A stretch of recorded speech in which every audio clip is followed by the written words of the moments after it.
पिछले 40 वर्षों से वायु प्रदूषण हमेशा से एक बड़ी समस्या के रूप में स्कूलों से बच्चे पढ़ते आए हैं, लेकिन उसके बावजूद उस तरह की कॉन्शियसनेस लोगों की रोज़मर्रा की बातचीत में, विमर्श में पिछले 50-60 वर्षों में अलग अलग तरह के प्रदूषणों की बात स्कूल के टेक्स्ट बुक से लेकर ये करिकुलम में ऐड हो चुका है। और इसी से जुड़ा हुआ है आपकी वो बात जो आपने राजनीति से कही। अचानक ये क्यों याद आया कि अरावली का अर्थ का निर्धारण करना होगा कि क्या अरावली है और क्या अरावली नहीं है। दिल्ली अपनी वो स्थान बनाए रख पाएगी कि वो राजधानी है।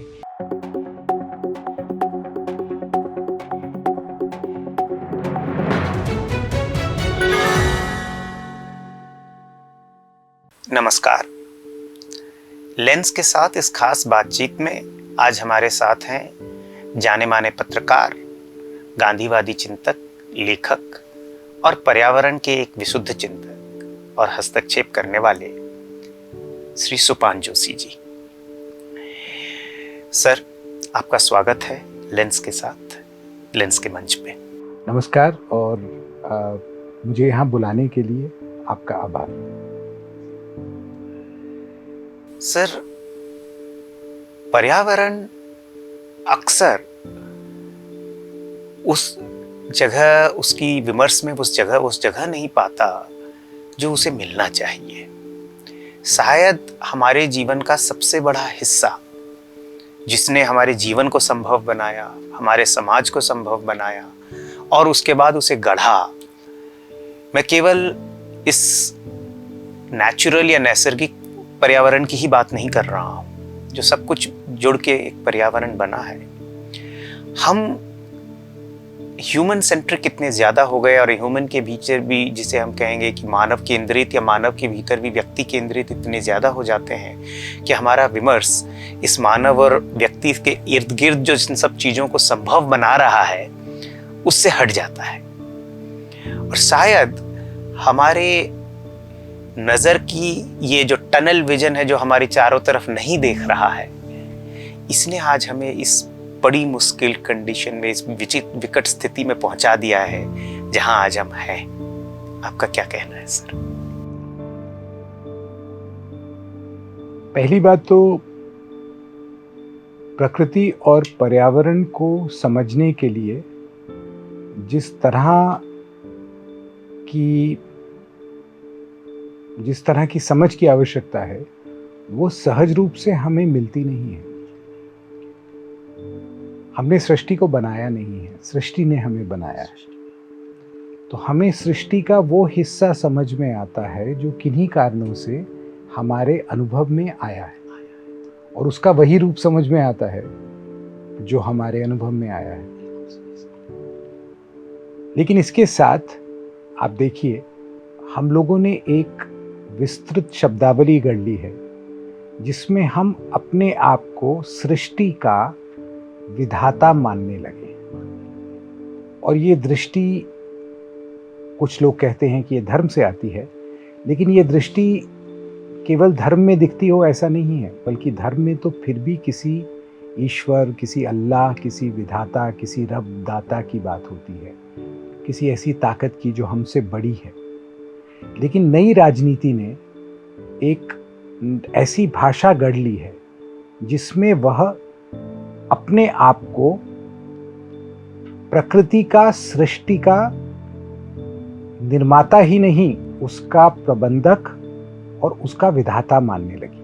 बिल्कुल सही सर। अक्सर हम ये बात कहते हैं कि जब आधुनिकता की शुरुआत होती है तो उस वहाँ एक प्रकार का, जिसे हम दर्शन में इंटरैक्शनिज्म कहते हैं, कि माइंड और बॉडी की ड्युअलिटी की बात होती है, और जहाँ चेतना को केवल और केवल मानव तक सीमित कर दिया गया कि दुनिया में, सृष्टि में मानव एकमात्र चेतन इकाई है और इसके अलावा चेतना और कहीं नहीं है।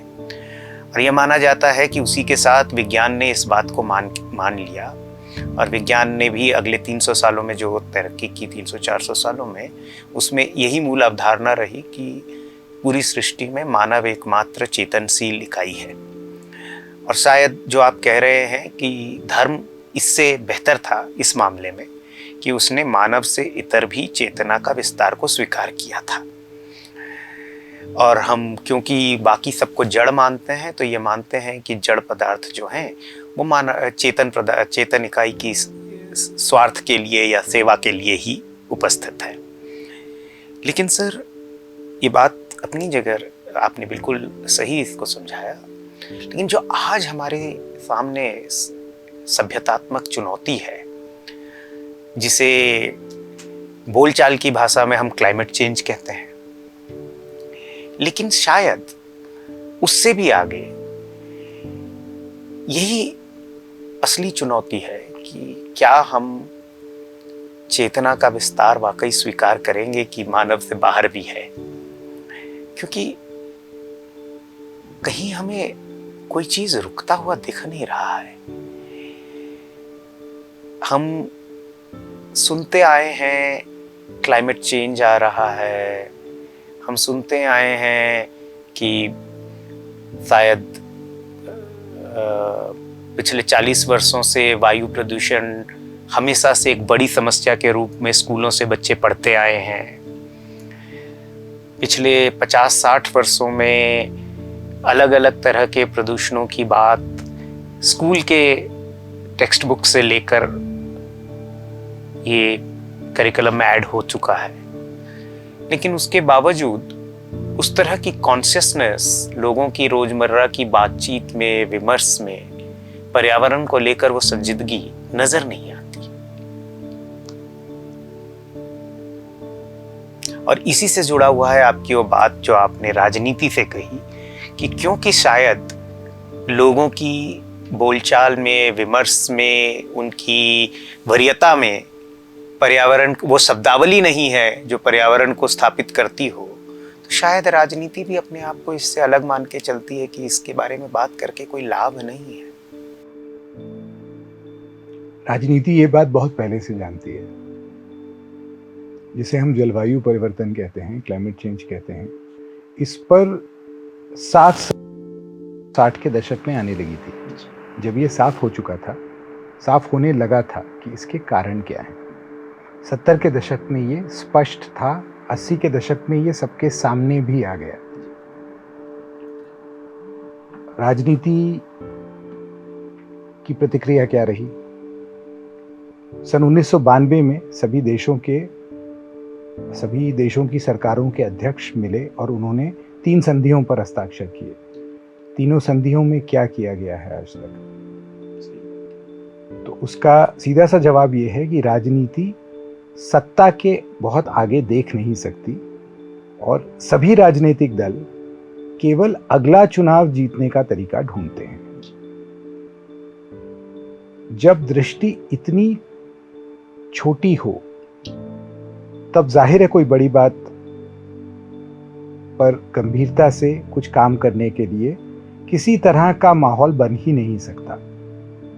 लेकिन उसके साथ एक नई तरह की शब्दावली, एक नई तरह की भाषा तैयार होती है जिसमें नैतिकता के पाठ पढ़ाए जाते हैं और उसमें इस तरह की बात होती है कि हमें पृथ्वी को बचाना है, पर्यावरण को बचाना है, ये बचाना है, वो बचाना है। अब ये बातचीत गलत इसलिए है कि ये हमको नहीं बचाना है। पृथ्वी ने, पर्यावरण ने, प्रकृति ने कभी हमको संदेश नहीं दिया कि मुझे बचा लो। ये हमने अपने ऊपर एक तरह से ये जिम्मेदारी ओढ़ ली है। और ये ऐसी एक गुजराती में और कई भाषाओं में कहावत है कि हूँच करूँ, यानी एक बैलगाड़ी चल रही है, उसके बगल में कुत्ता चल रहा है, तो कुत्ता परछाई देखता है तो उसको ये लगता है कि वो बैलगाड़ी खुद चला रहा है। तो हमारी राजनीति ने एक ऐसी भाषा बना दी है जिसमें उसको लगता है कि सब कुछ सरकारें चला रही हैं और उनसे बड़ा कुछ है नहीं। सभी चीज़ों का मूल्य आजकल अर्थशास्त्री तय करते हैं, सभी चीज़ों का अर्थ कानूनन तय होता है। तो कानून और अर्थशास्त्र किसने बनाया, ये बात नहीं होती। अब ये केवल ऐसा नहीं है कि पर्यावरण पर ही लागू होता हो। आपको अर्थशास्त्री ये कहते हुए मिल जाएंगे कि भारत में महिलाएं वर्कफोर्स का हिस्सा नहीं है, यानी वो कामगार में नहीं आते। अब जो अर्थशास्त्री ये सब बातें कहते हैं, उन्होंने कभी अपने घर में अपनी माँ की मेहनत का मूल्यांकन किया क्या? हर समाज में पुरुषों की तुलना में ज्यादा मेहनत महिलाएं करती हैं, लेकिन उनकी मेहनत का मूल्यांकन नहीं होता, इसलिए ऐसा मान लिया जाता है कि महिलाएं कामगार श्रेणी में शामिल नहीं। हाँ, एक मशहूर कहावत तो यह है, if I marry my made the GDP of the country goes down. ये बात तो है कि हमने अर्थ को कानून के और मूल्य को अर्थशास्त्र के हवाले कर दिया है, और मूल्य को अर्थशास्त्र से, अर्थ को कानून से मुक्त कराना सभ्यता की मुक्ति का एक रास्ता है कि मानव सभ्यता अपने आप को मुक्त कर सके। हमको सभ्यता को सरकार से अलग करके, सभ्यता को सरकार से अलग करके देखना है, जैसे हमको समाज को सरकार से अलग करके देखना पड़ेगा।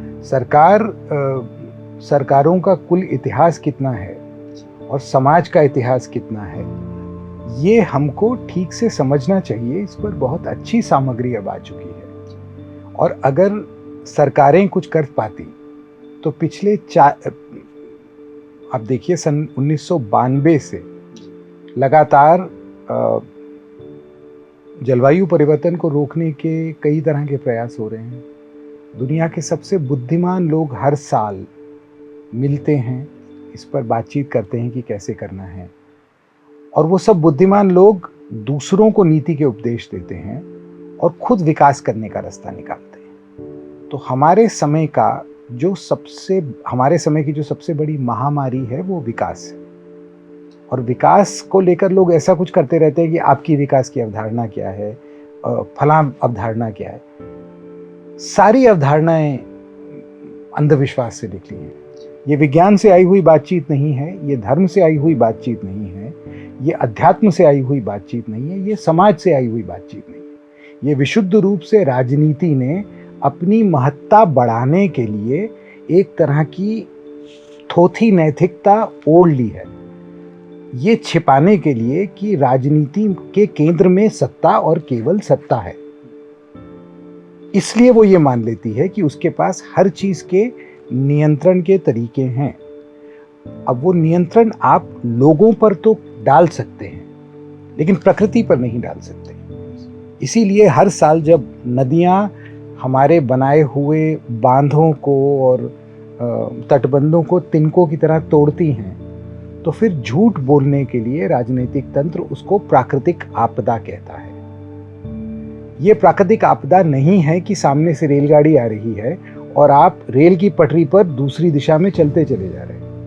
ये प्राकृतिक आपदा नहीं है अगर आपके साथ दुर्घटना होती है, क्योंकि रेल की पटरी पर सामने से आती हुई रेल आपको दिख रही है, लेकिन आपने एक तरीका ढूंढ लिया जिसमें आप इस तरह की बात करते हैं कि रेल की पटरी और हमारा संबंध बहुत गहरा है और हमको मिलजुल के रेल के साथ कुछ ऐसा तरीका निकालना है जिसमें हम भी दूसरी दिशा में चल सकें और रेल भी पटरी पर इधर आ सके।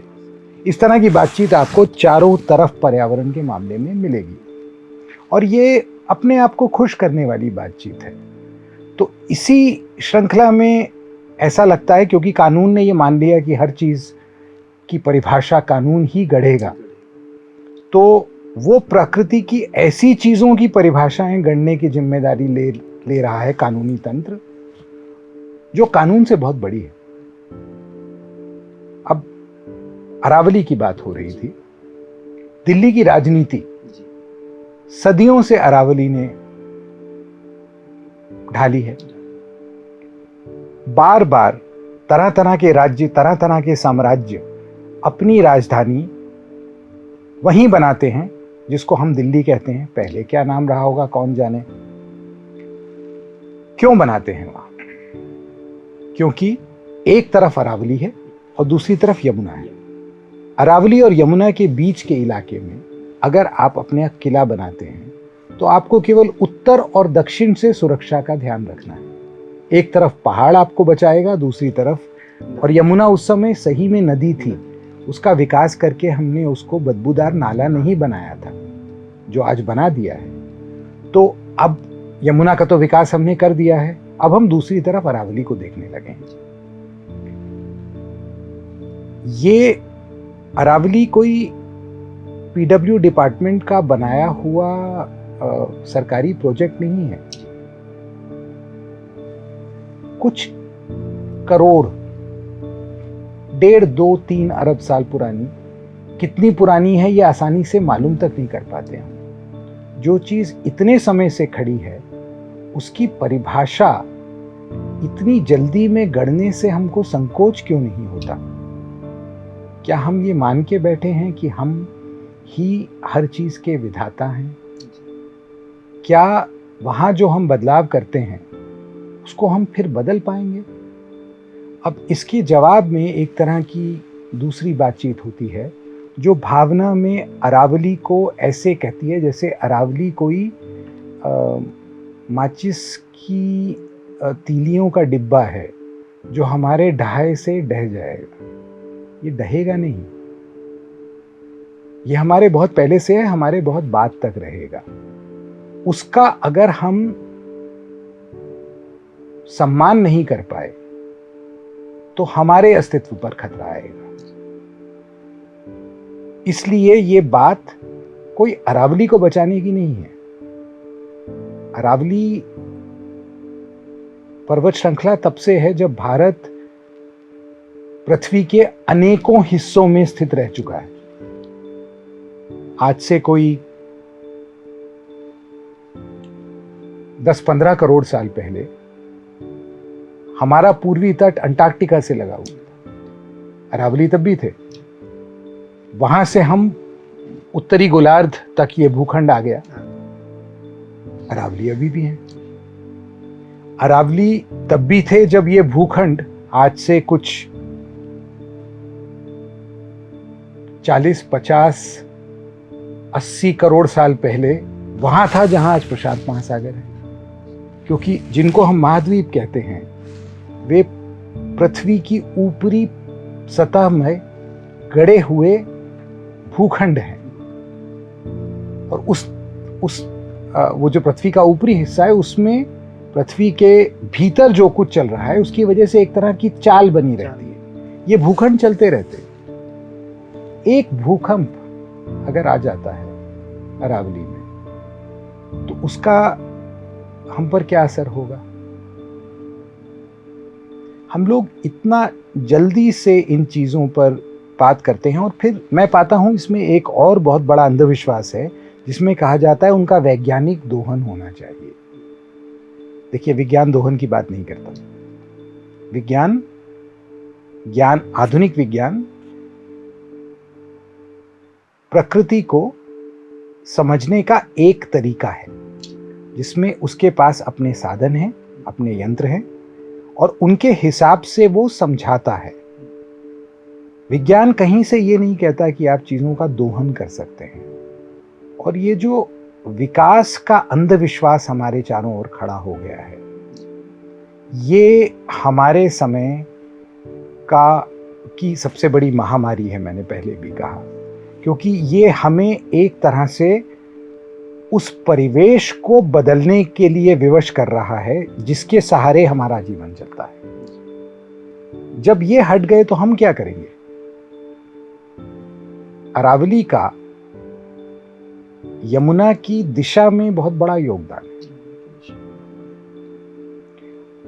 अब ये सब चीजें इतनी बड़ी रही हैं। अब हमने क्योंकि नदियों को बांधकर उनका पानी निकालना सीख लिया है तो हमको लगता है कि ये हिमालय की नदियां कोई हमारे शहर मोहल्ले की नालियां हैं जिनको हम जीवन पर्यंत प्रबंधित कर सकेंगे। हिमालय की नदियां इतनी छोटी मोटी चीजें नहीं हैं। ये दुनिया की सबसे ऊंची पर्वत श्रृंखला है जिस पर दुनिया का सबसे ताकतवर मॉनसून आके टकराता है। किसी दिन किसी जगह तेज बारिश आ गई तो क्या करेंगे? और अगर हमारी बस्तियां सारी अरावली के हिसाब से बनती चली गई हैं, वहां पर अगर किसी दिन तेज बारिश आ गई और हमने उसका स्वभाव बदल दिया तो उसके बाद जो नुकसान होगा उसको हम प्राकृतिक आपदा कहेंगे। इसमें हम अपनी परंपरा तक का ध्यान नहीं देते। एक वर्षा के देव इंद्र का एक पुराना नाम आता है पुरंदर, इसका मतलब है नगर को तोड़ने वाला। यानी जो नगर और जो गांव वर्षा का सम्मान किए बिना बनाए जाते थे, उन्हें पानी तोड़ देता था। ये बात बहुत पहले से होती रही है। आज सिंधु घाटी सभ्यता के नगरों के छोड़े जाने का सबसे बड़ा कारण पुरातत्व में पानी का बदलाव ही माना जाता है। हालांकि उसके बहुत पक्के प्रमाण हमारे पास नहीं है, लेकिन कोई दूसरा कारण अब उतना प्रबल नहीं दिखता। ये चीजें इतनी ताकतवर हैं, लेकिन इनकी परिभाषा बनाते हुए क्या हमारी उंगलियां नहीं कांपती? जब 100 मीटर का एक अजब सा निर्धारण कर दिया जाता है कि पर्वत उसी को माना जाएगा जो 100 मीटर से ऊंचे होंगे। तो पर्वत क्या 100 मीटर की रेस दौड़ने वाला धावक है? 100 मीटर कहां से आ गया? ये मतलब ये कमाल की बात है कि हम ऐसा क्यों करते हैं। हमें अपने आप से ये सब पूछना चाहिए कि ऐसा क्या हो जाता है कि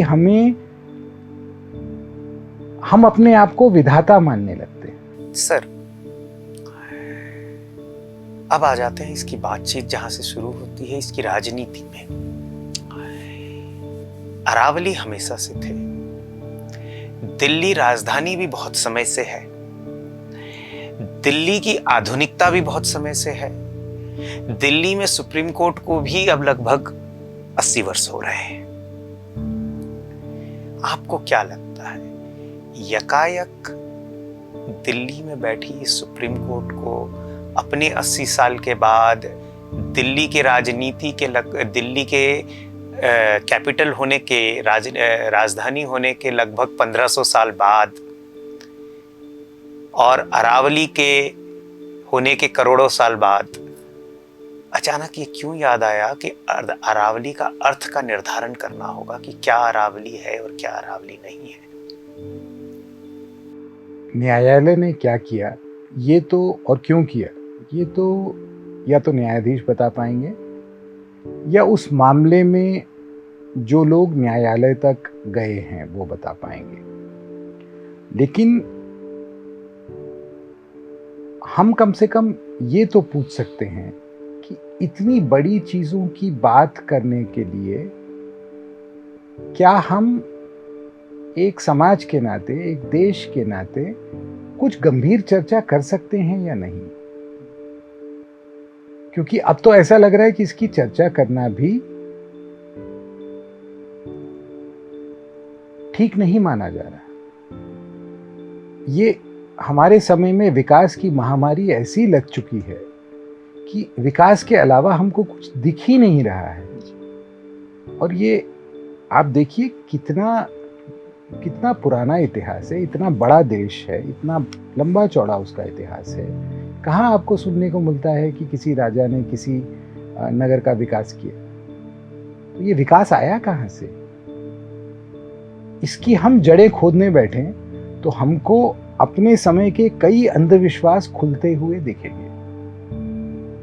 हमको आज हमारी कल्पना पर भवन और अट्टालिका ऐसे चढ़ गए हैं कि हमको पहाड़ों का स्वरूप दिखता नहीं है।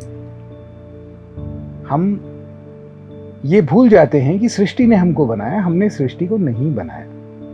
और आपने बात की कि दिल्ली राजधानी रही है। दिल्ली राजधानी केवल 1500 साल से रही हो ऐसा नहीं है, और भी पहले से रही है। लेकिन जो राज्य दिल्ली को अपनी राजधानी बनाते थे वो मिट गए। उनके खंडहर हमको खड़े हुए दिखते हैं, जिनके ऊपर पेड़ उगाते हैं। इससे हमको पता लगना चाहिए कि हमारे जो बहुत बड़े बड़े नगर हैं उनका आगे चल के क्या हो सकता है।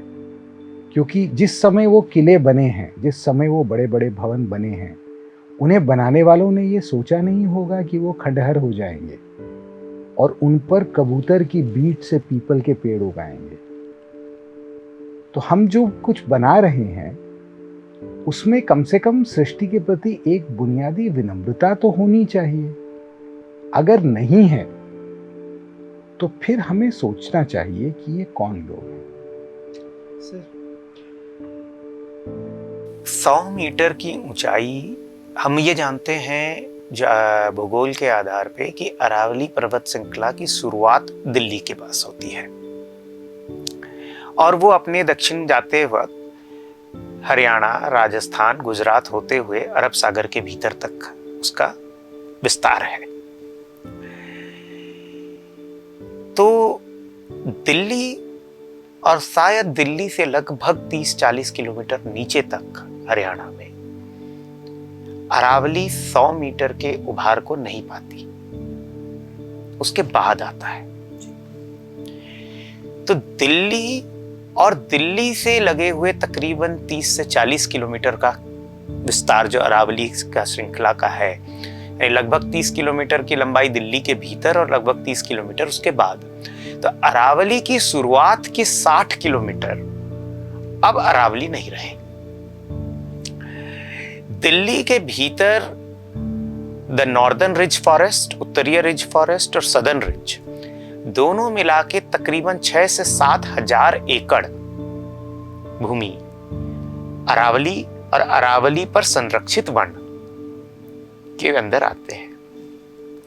आपको क्या लगता है कि इस सरकार और न्यायालय दोनों के इस फैसले के बाद दिल्ली अरावली के पहले 60 किलोमीटर के विस्तार, दिल्ली के भीतर लगभग 6 से 7 हजार एकड़ में फैली हुई रिज और उसमें संरक्षित वन, उनका क्या भविष्य होगा? एकदम से कहना तो कठिन है, लेकिन इसमें से बहुत बड़े इलाके में कई दूसरे कानून भी लागू होते हैं। वो केवल एक पहाड़ के नाते उस जमीन को संरक्षित नहीं करते हैं, वहां पर वन भी हैं, वहां पर अपनी तरह की हरियाली है। तो वो कैसे ये बदलाव उस पर क्या असर डालेगा ये तो समय ही बताएगा, लेकिन उस पे कानून भी कई तरह के हैं। इसलिए मुझे ऐसा नहीं लगता कि इस निर्णय का, और अभी भी उस पर बातचीत चर्चा तो चल ही रही है, दिल्ली पर इतना सीधा फर्क पड़ने वाला है। जो फर्क पड़ेगा वो दिल्ली से बाहर पड़ेगा, क्योंकि दिल्ली पर जो रिज है उसको बचा के रखने के दूसरे कानून भी हैं। वहां पर दिल्ली मास्टर प्लान भी आ जाता है, वहां पर शहरी विकास के तरह तरह के कानून आते हैं, वहां पर वन संरक्षण के लिए जो कानून बने हैं उनका भी कुछ ना कुछ उसकी परछाई भी आती है। लेकिन अरावली दिल्ली में खत्म नहीं होते, शुरू होते, क्योंकि अगर हम दक्षिण से उत्तर आए, जो भारतीय भूमि पट्टी है, जो इंडियन सब कॉन्टिनेंट या साउथ एशिया, जो ऐसा जो कहना चाहें आप, वो एशिया से टकरा के नीचे जा रहा है। तो जो दिल्ली के उत्तरी हिस्से में अरावली के कुछ हिस्से हमको ज़मीन के ऊपर दिखते हैं, उसके आगे भी अरावली होंगे, लेकिन वो ज़मीन के नीचे जा चुके हैं। और वहाँ पर हिमालय की नदियों ने लाकर खूब सारी मिट्टी डाल दी, जिससे उत्तरी मैदानी इलाके हमारे बने हैं।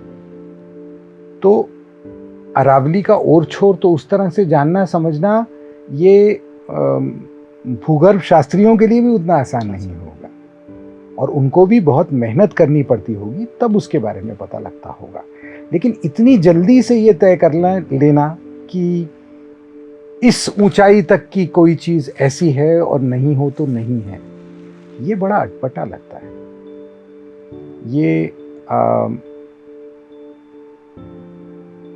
ये बताता है कि हमारी कल्पना पर प्रॉपर्टी डेवलपमेंट कितनी हावी हो गई है। और आप देखिए, हमारे देश के जल प्रबंधन को बिगाड़ने में भी इसका बहुत बड़ा हाथ है, क्योंकि जो ज़मीन पहले पानी के लिए छोड़ी जाती थी, वो ज़मीन प्रॉपर्टी की तरह देखी जाने लगी, रियल एस्टेट की तरह देखी जाने लगी।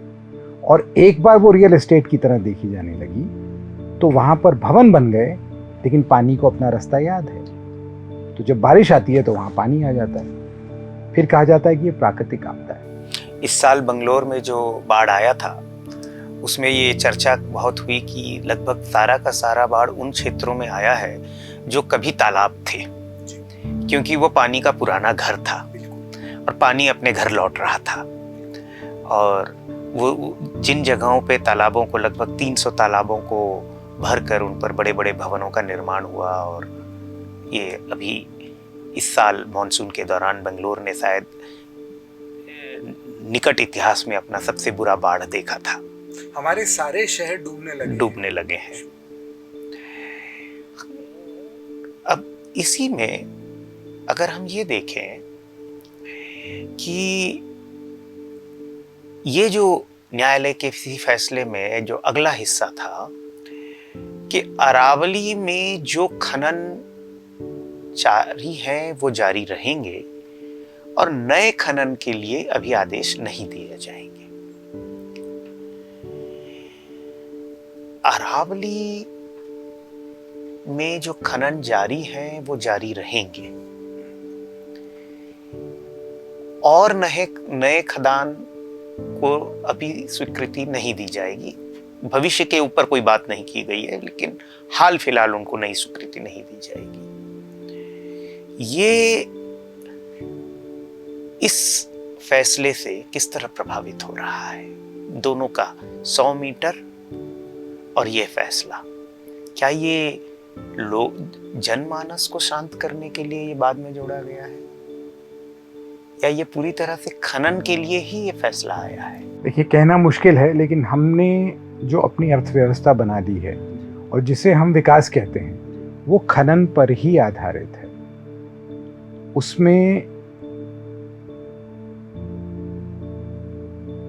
खनन के बिना कुछ देखा नहीं जा सकता।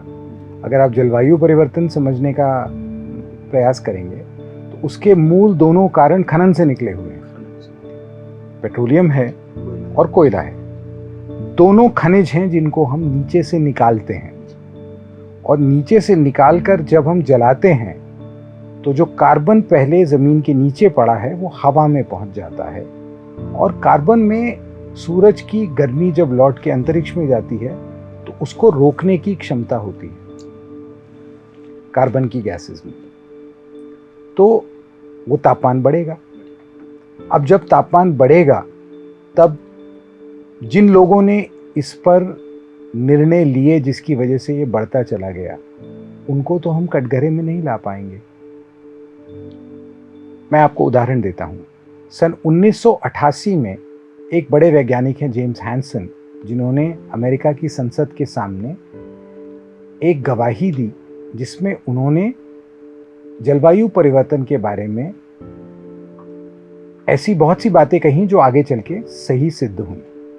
उस समय अमेरिका में चुनाव हो रहा था।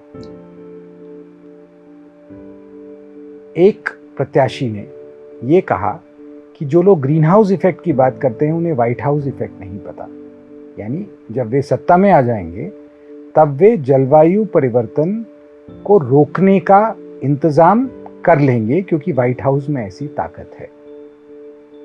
वे सही में राष्ट्रपति चुने गए और उसके 3 साल बाद जब 1992 में रियो का शिखर सम्मेलन हुआ तो वहां पहुंचकर उन्होंने कहा कि वे अमेरिकी रईस जीवन शैली पर किसी तरह का समझौता करने को तैयार नहीं है। अब जब जलवायु परिवर्तन के और गंभीर परिणाम सामने आने शुरू होंगे, जैसा वैज्ञानिक बहुत समय से बताते आ रहे हैं और जो अब दिन ब दिन साफ होता जा रहा है कि वैसा ही हो रहा है, तब हम उनको न्याय के लिए वापस नहीं बुला पाएंगे। यानी भविष्य के बहुत सारे ऐसे निर्णय लोग ले रहे हैं जिसके लिए उनको जिम्मेदार आगे ठहराया नहीं जा सकेगा। ये न्याय का मजाक है। इसी से जुड़ा हुआ अगला सवाल उत्तर भारत के, विशेषकर दिल्ली एनसीआर के वायु प्रदूषण से है। हम लोग ये कम से कम पिछले 15-20 वर्षों से देख रहे हैं कि हर साल मॉनसून के रिट्रीट के बाद लेट अक्टूबर में दिल्ली में प्रदूषण का स्तर बढ़ना शुरू हो जाता है, जो लगभग 2 हफ्ते के भीतर अपने चरम पर पहुंच जाता है और लगभग जनवरी तक, जब तक कि वेस्टर्न डिस्टर्बेंसेस की बारिश ना हो, पश्चिमी विक्षोभ के बारिश ना हो, हवा ना चले, तब तक बना रहता है। और ये केवल दिल्ली तक सीमित नहीं है, दिल्ली में कुछ ज़्यादा है, बल्कि ये हिंदू कुश के नीचे से शुरू होके मेरे ख्याल से गंगा के मध्य पाट तक तो जाता ही है। नहीं, पूरा कलकत्ता तक जाता है, ढाका तक जाता है। यानी हम कह सकते हैं कि ईस्टर्न हिमालयस तक जाता है, मेघालय के पहाड़ों से टकराने तक। तो इसमें कोई नई खोज तो है नहीं, ये हमारी भूगोल का वो हिस्सा है जो हम हमेशा से जानते आए हैं। तो इसकी समाधान के लिए आपको अपने भूगोल के साथ एक समझौता करने की जरूरत है। अब आप कह रहे हैं कि विकास इस समाधान को, इस समझौते को नहीं मानता, नहीं स्वीकार करता, वो उसके रास्ते में यह समझौता सही नहीं होगा। ऐसे में क्या दिल्ली अपनी वो स्थान बनाए रख पाएगी कि वो राजधानी है, वो हमारे इतिहास से लेके भविष्य तक की सबसे बड़ी केंद्र है? अगर भूगोल के साथ, क्योंकि भूगोल ने उसे दिल्ली बनाया है और हम उस भूगोल से लड़ रहे हैं। हाँ, लेकिन भूगोल ने उसको राजधानी नहीं बनाया, राजधानी उसे हमने बनाया है। जो बात आप बता रहे थे उसका लेना देना उत्तर भारत के मैदानी इलाकों की परिस्थिति से है। ये मैदानी इलाका नदियों से बना है, बड़ी नदियों से बना है, जिसमें गंगा है, यमुना है, सिंधु है, उधर ब्रह्मपुत्र है और बहुत सारी नदियां हैं, कोसी है, गंडक है, सरयू है। तो ये नदियां हिमालय दुनिया के सबसे जवान पहाड़ हैं और उठ रहे हैं, अंगड़ाई ले रहे हैं। तो एक तो अरावली तो इस तरह के पहाड़ हैं, हिमालय ऐसे हैं। तो उन पर जब दुनिया का सबसे ताकतवर मॉनसून आता है तो वो उसकी मिट्टी धो के नीचे ले आता है और उस मिट्टी से ये मैदानी इलाका बना है। आप देखिए, देश का कोई दूसरा हिस्सा नहीं है जहां आप इतने सपाट मैदान देखते हैं जितना पंजाब से बंगाल की तरफ जाते हुए देखते हैं। तो ये और जब हम पंजाब कहते हैं तो उसमें पाकिस्तान की पश्चिमी पंजाब शामिल है, और जब हम बंगाल कहते हैं तो उसमें आज की बांग्लादेश वाली पूर्वी बंगाल शामिल है। तो भारतीय भूखंड एशिया से टकराने के बाद नीचे जा रहा है और एशिया का वो हिस्सा जहां टक्कर हुई है वो ऊपर उठ रहा है। तो उत्तर में दुनिया के सबसे ऊंचे पहाड़ हैं, लेकिन उनके ठीक दक्षिण में मैदानी निचला इलाका है। उसके दक्षिण में फिर पठार आ जाते हैं, फिर तरह तरह की पर्वतमालाएं आ जाती हैं, जिसमें विंध्य भी हैं, जिसमें मालवा का पठार है, जिसमें ये सब पहाड़ियां हैं जो छत्तीसगढ़ से बिहार तक जाती हैं। तो ये इलाका फिर ऊंचा हो जाता है। इस उत्तरी मैदानी इलाकों के पश्चिम में थार का रेगिस्तान है, पूर्व में भी हिमालय है और एक छोटा सा हिस्सा है जहाँ तक जाकर गंगा बिल्कुल दक्षिण में जाने के पहले उत्तरायणी होती, जो सुल्तानगंज का इलाका है कहलगांव के पास तक। तो अब दो तरफ आपके उत्तर में इतने ऊंचे पहाड़ हैं, गगनचुंबी पहाड़ हैं, दक्षिण में पठार और पहाड़ हैं, पश्चिम में इतना बड़ा रेगिस्तान है, उसके बीच का जो इलाका है वहां पर बहुत हवा नहीं चलती है।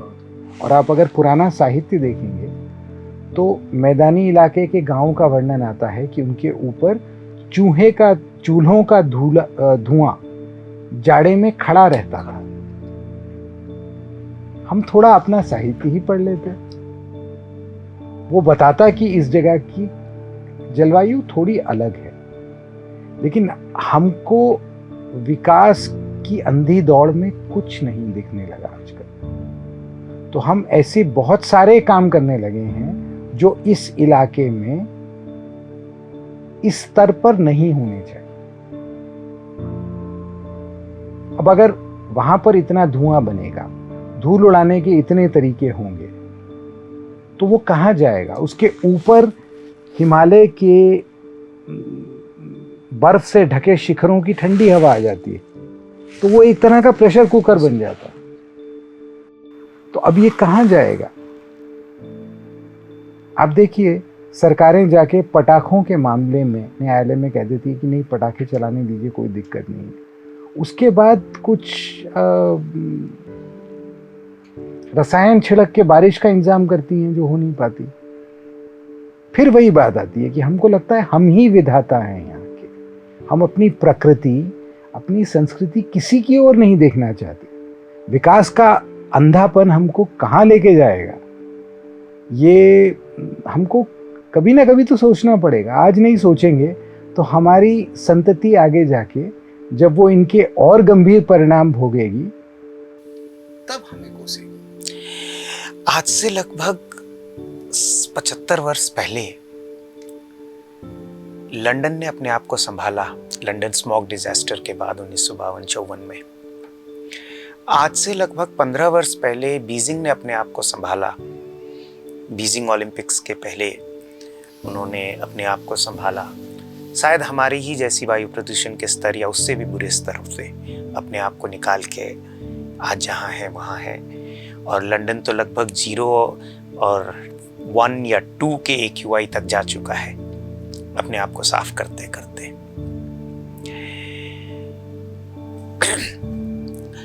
बीजिंग भी इसी तरह पहाड़ों के नीचे बसा हुआ, नदी किनारे बसा हुआ एक शहर है। समंदर से उसकी भी दूरी लगभग उतनी ही है दिल्ली की तरह। और बहुत सारी चीजें मिलती जुलती रही हैं। वो लोग कामयाब हुए जहां हम कामयाब होने की आशा भी नहीं कर पा रहे हैं। क्या लगता है, ऐसा क्या फर्क रहा? कारण बहुत सारे होंगे अगर हम ये ढूंढने निकलेंगे, लेकिन मेरा कहना है कि हम वायु प्रदूषण को केवल लंदन या बीजिंग की तुलना में ना देखें। ऐसा नहीं है कि अगर बीजिंग में प्रदूषण नहीं है तो चीन के दूसरे नगर साफ हो गए। ये बात हम औद्योगिक विकास को कैसे देखते हैं उसकी बात है। और ये मान लेना कि आज हम विकास कर लें और कल इसको ठीक कर लेंगे, हमारे यहाँ कितनी समस्याएं ठीक हो पाती हैं। नदियों में प्रदूषण हम कम कर पाए क्या? हर सरकार आके कहती है कि वो कर लेगी, कौन सी सरकार कर पाए? तो कम से कम प्रदूषण बढ़ाने से तो हम संकोच करें, वो भी नहीं हो पाता। ऐसे में जो प्रतिक्रिया हमारे यहाँ देखने को मिलती है उसमें ऐसा लगता है कि आगे चल के कोई ना कोई ऐसी टेक्नोलॉजी आ जाएगी जो इससे हमको बचा लेगी और फिर सब ठीक हो जाएगा। ऐसा अब तक तो हो नहीं पाया है। और टेक्नोलॉजी कोई सोल्यूशन निकाल लेगी। टेक्नोलॉजी भी काम तब करती है जब आप तैयारी करें। लंदन में केवल टेक्नोलॉजी से हो गया हो या बीजिंग से केवल टेक्नोलॉजी लाने से हो गया हो, ऐसा नहीं है। वहाँ कई दूसरी भी चीज़ें हुई हैं। तो हमें भी ये देखना पड़ेगा कि इसके कितने कारणों को हम एक एक करके सुलझा सकते हैं। और उसके लिए राजनीति को जिस तरह की हिम्मत चाहिएगी, उस तरह की हिम्मत हमारी राजनीति में नहीं है। क्योंकि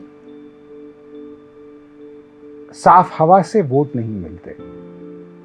वोट कैसे मिलते हैं ये हम देखते रहते हैं। उसके कारण बहुत अलग हैं। पर्यावरण के लिए वोट नहीं मिलते, अरावली का सम्मान करने के लिए वोट नहीं मिलते, सृष्टि का सम्मान करने के लिए वोट नहीं मिलते।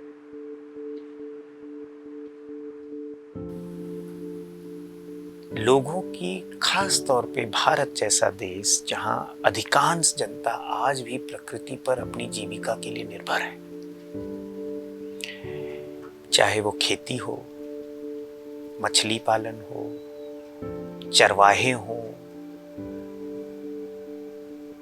या हस्तकरघा वाले हों के लोग हों, नाविक हों, जो सीधे तौर पर पर्यावरण पर निर्भर हैं, जंगलों पे निर्भर हैं, नदियों पे निर्भर हैं, भूमि पे निर्भर हैं, उसके बावजूद यदि हमारी लोकतांत्रिक राजनीति इस विमर्श से दूर है, तो आपको क्या लगता है ऐसा क्यों है? क्या लोग सीधे अपनी हित से आंख मूंदे हुए हैं? देखिए, लोक और जन में अंतर होता है। लोक में भाव समाज का होता है। जन में अपनी जमीन से उखड़े हुए लोग होते हैं जो संख्या बल के आधार पर खड़े होते हैं। तो ये जनतंत्र कहना इसको शायद ज्यादा अच्छा होगा। और जनतंत्र में क्योंकि, और शायद इस जनतंत्र को वो प्रजातंत्र में बदलना चाहते हैं। बिल्कुल। तो ये मतलब प्रजातंत्र भी अगर सुचारू रूप से काम करे तो शायद उसके नतीजे बेहतर रहें। लेकिन ये तो सोचना पड़ेगा कि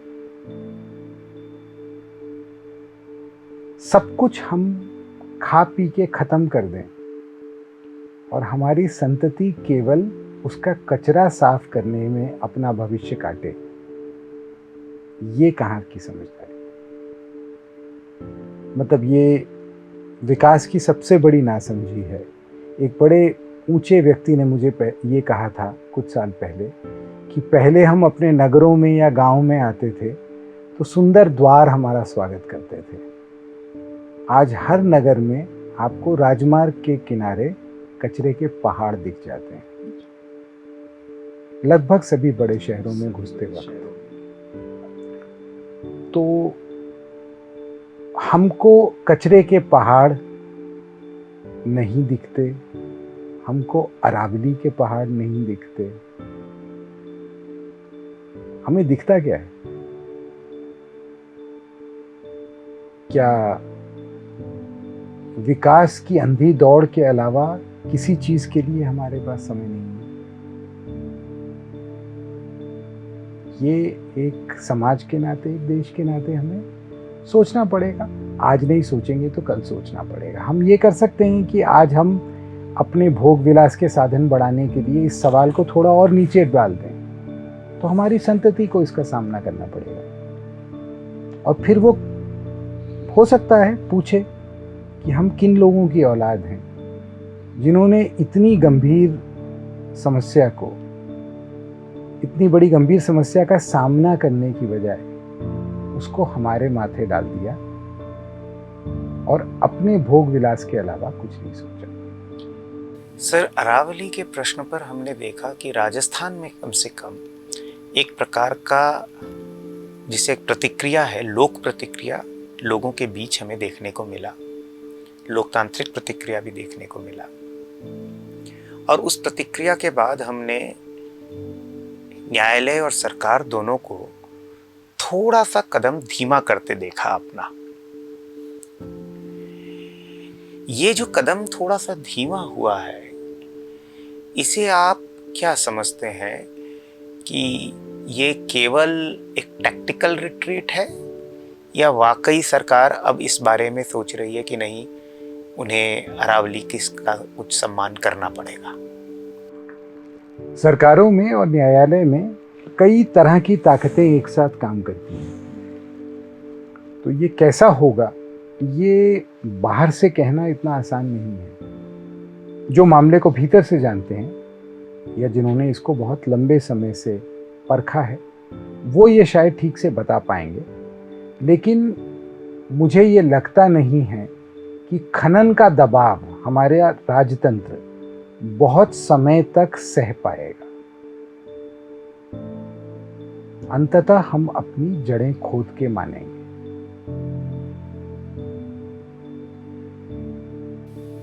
हमने दिल्ली के इर्द गिर्द गुड़गांव, नोएडा, ग्रेटर नोएडा, बहादुरगढ़, सोनीपत, गाजियाबाद, बहुत से उपनगरों को बहुत तेजी से विस्तार करते हुए देखा। दिल्ली स्वयं उस तरह से विस्तार नहीं कर पाई। शायद यही भूगोल रहा कि जिसने आज की बसी हुई दिल्ली को अरावली ने उसकी सीमाएं बांधी हैं कि अरावली के पार खेत आज भी दिल्ली में है। अरावली ने बहुत सी सीमाएं बांधी हैं। क्या दिल्ली अपने विस्तार के लिए इन सीमाओं को हटाना चाह रही है ताकि अरावली शायद उस तरह की, जिसे हम कहेंगे अल्ट्रा लग्जरी रियल एस्टेट में कन्वर्ट हो सके, कि वो जो लोगों को, देश के जो सबसे अमीर लोग हैं उन लोगों को शहर के बीच में जंगल का, पहाड़ का अनुभव दे सके, उनकी लग्जरी अपार्टमेंट या विला या उस रियल होटल या उस तरह के रियल एस्टेट में। क्या ये एक रियल एस्टेट प्रोजेक्ट भी लगता है खनन के अलावा? कहना मुश्किल है, लेकिन ये तो पक्का है कि हमारे राजतंत्र में जिसे विकास माना जाता है वो रियल एस्टेट ही है। वो हर कुछ को रियल एस्टेट ही मानता है। उसके लिए प्रकृति, उसके लिए ये सब संसाधन हैं एक ऐसे विकास के लिए जो रियल एस्टेट और प्रॉपर्टी में ही देखता है। उसके लिए कोई भूमि पुण्य नहीं है, सब खरीद फरोख्त की प्रॉपर्टी।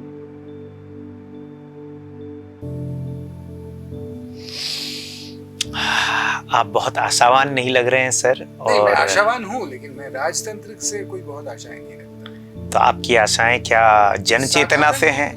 जन चेतना पर आधारित है? साधारण लोगों से साधारण लोग जीने के तरीके निकालेंगे। लोगों की जिजीविषा पर आपको भरोसा है? जिजीविषा पर भरोसा है, और दूसरा, मुझे कोई विशेषज्ञों के विशेष ज्ञान पर बहुत भरोसा नहीं है, क्योंकि विशेषज्ञता खरीदी जा सकती है। लेकिन जिसे कॉमन सेंस कहते हैं जी, जिसे साधारण लोगों का ज्ञान कहते हैं, वो खरीदा नहीं जा सकता।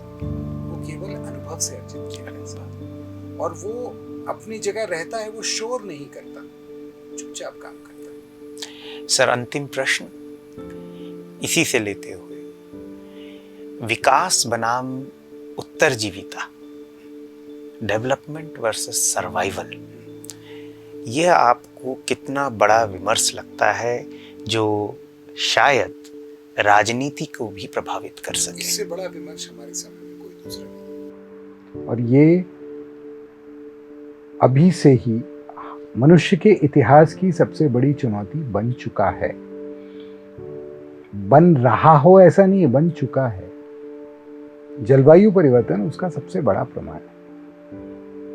तो अब राजनीति में उसके लिए कोई जगह नहीं है, क्योंकि नहीं, मैं इसको राजनीति के सेंस में इसीलिए कहना चाह रहा हूँ क्योंकि किसी का विकास किसी और की उत्तरजीविता के ह्रास पर आधारित है, की कीमत पर आती है। कोई विकसित होता है तो उसका कीमत कोई व्यवस्था, कोई मूल्य तंत्र, कोई ज्ञान तंत्र, कोई जाति तंत्र अपनी उत्तरजीविता की कीमत से चुकाता है। बलि चढ़ानी पड़ती है। तो ये जो बलि है, क्योंकि राजनीति दरअसल अलग अलग इकाइयों की प्रतिस्पर्धात्मक हितों की टकराव और उनके बीच संयोजन का ही नाम है। तो ऐसे में जब विकास बहुत से लोगों की उत्तरजीविता के और उनके हितों के बलि पर आधारित है, तो क्या आपको लगता है कि विकास बनाम उत्तरजीविता एक बड़ी राजनीतिक विमर्श बन पाएगी? बन चुका है। वो चुनावी विमर्श नहीं है। राजनीति में तो वो बहुत बड़ा विमर्श है। अच्छा। चुनाव में इसलिए नहीं है क्योंकि चुनावी राजनीति अगले चुनाव को देखती है, और वो चाहे लंबे सुनहरे भविष्य की बात करे, लेकिन उसका चेतना का केंद्र अगला चुनाव होता है। इसलिए वहां पर कोई लंबे विचार की जगह नहीं है। पहले हमारा समाज ऐसा होता था जो पीढ़ियों में सोचता था। लोग अगर कोई आम का फल खाया और अच्छा लगा तो ये अपना कर्तव्य मानते थे कि उसको जमीन में कहीं लगा दें ताकि एक पेड़ निकल कर आए जिसमें फल लगे, जो राहगीरों को छाया दे, जिसके फल किसी को भी मिल सकें, पक्षियों को जगह मिले। ये लोग अपना कर्तव्य मानते थे। हमने अपने सारे ऐसे सामाजिक सांस्कृतिक कर्तव्य छोड़ दिए हैं और हम विकास की अंधी दौड़ में दौड़ने के लिए अधीर हैं। बहुत बहुत धन्यवाद सर। इसी बात से ये बात बहुत ही एक चिंताजनक मोड़ पर आकर रुक रही है कि हमने अपने सभ्यता की जो बोध है, इतिहास का जो बोध है, और हमारे सभ्यता ने हजारों वर्षों में जो ज्ञान को संचय किया है, जो हमारे बीच सामान्य भाव के रूप में, कॉमन सेंस के रूप में संचारित होती है, शायद हम उसे देखने और पहचानने, अपने हठधर्मिता में उसे देखने और पहचानने से मना कर रहे हैं। और इस प्रकार हम एक बहुत विकराल स्थिति में पहुंच रहे हैं। बहुत बहुत धन्यवाद सर, आपने बहुत स्पष्ट तरीके से चुनौतियों को तो बताया, लेकिन शायद हम आगे इससे निकलने के भी कुछ रास्तों पे बात कर पाएंगे।